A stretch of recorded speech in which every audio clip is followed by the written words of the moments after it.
আসসালামু আলাইকুম। এই গরমে যখন বাজারে পাকা আমের ছড়াছড়ি, তখন আমি প্রত্যেক বছর গরমকালে এই ম্যাঙ্গো ভাপা দইটা বানিয়ে থাকি। এটা থেকে বেস্ট ডেজার্ট গরমকালে আর হতেই পারে না। এই ম্যাঙ্গো ভাপা দইটা বানানোর জন্য আমি এখানে 500 গ্রামের মতো টক দই নিয়েছি। এবার একটা স্টেইনারে নিয়ে খুব ভালোভাবে পানি ঝরিয়ে নিতে হবে। আপনারা চাইলে একটা সুতি কাপড় দিয়েও পানিটাকে ঝরিয়ে নিতে পারেন। এবার এটাকে 1 ঘন্টার জন্য এইভাবে রেখে দিব যেন পানিটা পুরোপুরি ঝরে যায়। অন্যদিকে পাকা আমগুলোকে কেটে নিলাম, কারণ এটাকে এখন ব্লেন্ড করতে হবে।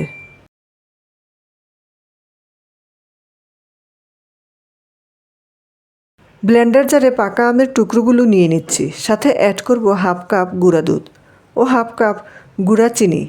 আমি চিনিটাকে আগে থেকে গুঁড়ো করে রেখে দিয়েছিলাম। এবার সব কিছু একসাথে ব্লেন্ড করে নিতে হবে।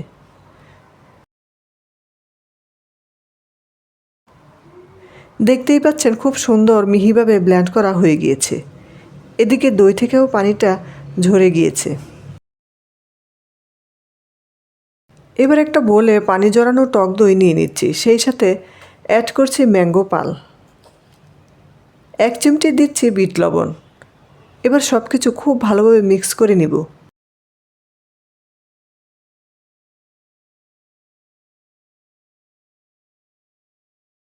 আমি একটা কেকের মোল্ডে বাটার পেপার দিয়ে অয়েল ব্রাশ করে আগে থেকেই রেখে দিয়েছিলাম। এবার পুরো মিশ্রণটাকে তার মধ্যে ঢেলে দিচ্ছি। এবার একটু ট্যাপ করে নিচ্ছি, না হলে কিন্তু বাবলস থাকবে। এখন একটা প্যানে আগে থেকে স্টেইনার বসিয়ে পানি গরম হতে দিয়েছি। এবার কেকের মোল্ডটাকে তার মধ্যে বসিয়ে 30 মিনিটের মতো বেক করে নিতে হবে। 30 মিনিট পর আমাদের ম্যাঙ্গো ভাপা দইটা একদম রেডি। এবার এটাকে কিছুক্ষণ নর্মাল টেম্পারেচারে রেখে দিতে হবে। এরপর ঠান্ডা ঠান্ডা সার্ভ করে নিব ম্যাঙ্গো ভাপা দই। আমার আজকের এই রেসিপিটা কেমন লেগেছে কমেন্ট করে জানাতে ভুলবেন না। সবার সুস্বাস্থ্য কামনা করে আজকে এখানেই শেষ করছি। আল্লাহ হাফেজ।